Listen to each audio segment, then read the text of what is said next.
रजनी को बड़ी बड़ी हाँकने का बड़ा शौक था। वो जब भी बात करती तो सोचती भी नहीं थी कि वो क्या बोल रही है। एक दिन रजनी अपनी सास से कहती है, माँ जी, आपको पता है मेरे लिए तो अमेरिका से लेकर लंदन तक के रिश्ते आ रहे थे, लेकिन मैंने तो सोचा शादी करूंगी तो इंडिया में ही करूंगी और कहीं नहीं। तभी रजनी की ननद बोल पड़ती है, अच्छा भाभी, अमेरिका के कौन सी सिटी से रिश्ते आए थे और लड़का क्या करता था? अरे किसी मार्क करके कुछ नाम था, किसी सोशल नेटवर्किंग साइट के लिए काम करता था। भाभी, कहीं आप मार्क जुकरबर्ग की तो बात नहीं कर रही हैं? यही नाम था, तुम्हें कैसे पता? ननद मुंह बनाकर कहती है, दरअसल भाभी, उन लोगों की गाड़ी हमारे घर के सामने से ही निकली थी और आपके घर का पता पूछ रहे थे।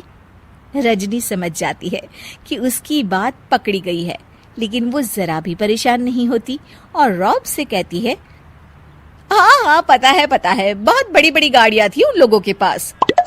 रजनी ये कहकर वहां से निकल जाती है।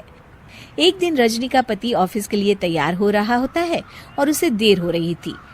वो रजनी से कहता है, अरे रजनी, कहाँ हो? जल्दी से खाना दे दो। अरे रजनी, काम में जरा तेजी ला, सारा दिन घर में बैठी रहती है, किसी को ऑफिस जाना है, किसी को कॉलेज। जरा नाश्ता खाना तो वक्त पर तैयार कर दिया कर। अरे हाँ, नाश्ते का डिब्बा पति को देते हुए कहती है, वो तो इस घर में काम करने वाला कोई नहीं है, वरना मैं जितना पढ़ी लिखी हूँ ना, प्रधानमंत्री की भी नौकरी मुझे आसानी से मिल जाए।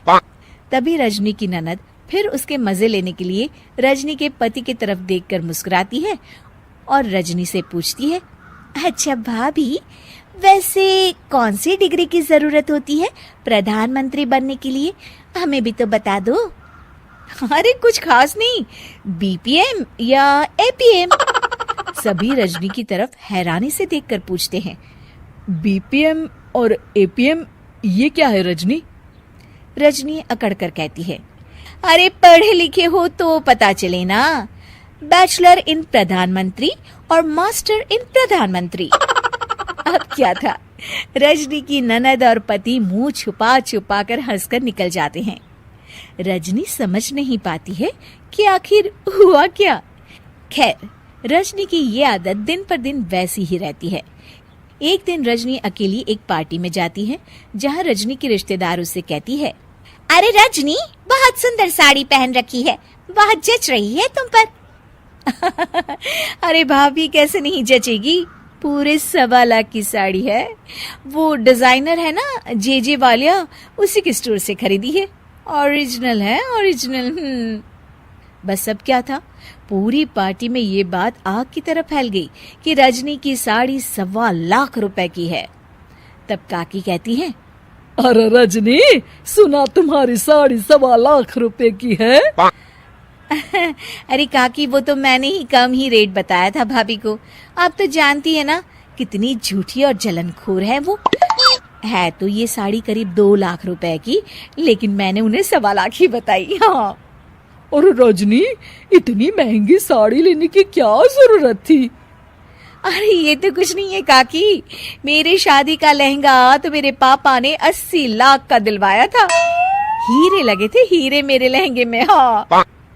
भोली भाली काकी के पास खड़ी उनकी बहू बोल पड़ती है, अच्छा रजनी भाभी, फिर क्या किया? आपने उन हीरो के गहने बनवा लिए होंगे।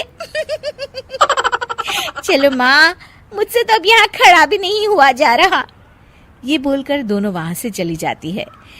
लेकिन रजनी की साड़ी तो चर्चा का विषय ही रहती है। अचानक पार्टी में एक महिला आती है जिसने बिल्कुल रजनी जैसी साड़ी पहनी होती है। सभी उसे देखते हैं और उसके पास जाकर पूछते हैं, अरे सुनीता, कैसी हो? बड़ी सुंदर लग रही हो। सभी सुनीता के पास जाते हैं। रजनी भी खड़ी होकर उसे देखती है और अपनी चोरी पकड़ी जाने पर घबरा रही होती है। मैं तो ठीक हूँ, आप लोग सब मेरे पास कोई खास बात क्या? और अब बेटिया, ये साड़ी तेरी बड़ी प्यारी है, कहाँ से ली? और बुरा न मानना, कितने की ली? अरे काकी, अब तो बड़ी है आपकी बात का क्या बुरा मानना, ये साड़ी ना चुन्नू वाले से 1500 की ली है। ऐसी पूरे दुकान में सिर्फ 2 ही साड़ी थी, एक मैंने ले ली और एक रजनी भाभी ने। तभी सुनीता की नजर रजनी पर पड़ती है। अरे रजनी भाभी, आपने भी वही साड़ी पहनी है। फोन पर बात कर लेती तो मैं कुछ और पहनाती। अब क्या था, रजनी की तरफ सारे रिश्तेदार देखने लगते हैं और रजनी वहां से सर पट निकल जाती है। वो मन में सोचती है कि अब मैं कभी हाँकने वाली बात नहीं किया करूंगी।